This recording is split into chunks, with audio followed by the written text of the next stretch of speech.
সমুদ্রের অতল থেকে উঠে এলো এক রহস্যময় দৈত্য। ভারতের তামিলনাড়ু উপকূলে সম্প্রতি দেখা গেছে ডুমসোডে ফিশ বা ওরফিশ, যা নিয়ে ইতোমধ্যে সামাজিক যোগাযোগ মাধ্যমে ছড়িয়েছে চাঞ্চল্য ও আতঙ্ক। কারণ জাপানি লোককথা অনুযায়ী এই মাছের দেখা মিললে নাকি বড় ধরনের ভূমিকম্প কিংবা সুনামি অনিবার্য। প্রায় 30 ফুট লম্বা এই বিশাল আকৃতির সামুদ্রিক প্রাণীকে বলা হয় পৃথিবীর সবচেয়ে লম্বা কশেরুকাযুক্ত মাছ। সাধারণত 200 থেকে 1000 মিটার গভীরে বসবাস করে এই ডুমসডে ফিশ। খুব অসুস্থ না হলে বা সমুদ্রের তাপমাত্রায় বড় রকম পরিবর্তন না এলে এরা পানির ওপর ভেসে আসে না, তাই উপকূলে এর উপস্থিতি অনেকের কাছে অশুভ বার্তা হিসেবে বিবেচিত।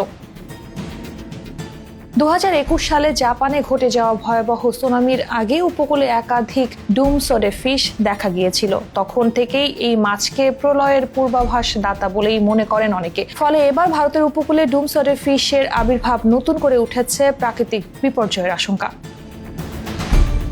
তবে বিজ্ঞানীরা এই ভয়ের কোনো ভিত্তি দেখছেন না। তাদের মতে ওরফিশ বা ডুমসডে ফিশ গভীর সমুদ্রের চাপ, তাপমাত্রা বা দূষণে মানসিক বা শারীরিকভাবে দুর্বল হলে ভেসে উপরে উঠে আসে। এর সঙ্গে প্রাকৃতিক দুর্যোগের কোনো সরাসরি সম্পর্ক নেই। তবুও সমুদ্রের দৈত্য নামে পরিচিত এই মাছ যখন জনসম্মুখে আসে তখন সেটি শুধুই প্রাণী বিজ্ঞানে আলোচনার বিষয় থাকে না, এটি হয়ে ওঠে রহস্য, আতঙ্ক এবং প্রকৃতির গভীর বার্তার এক প্রতীক। এই ঘটনার মাধ্যমে আবারও সামনে এলো সামুদ্রিক জীব বৈচিত্র্য ও মানুষের কুসংস্কারের জটিল সম্পর্ক।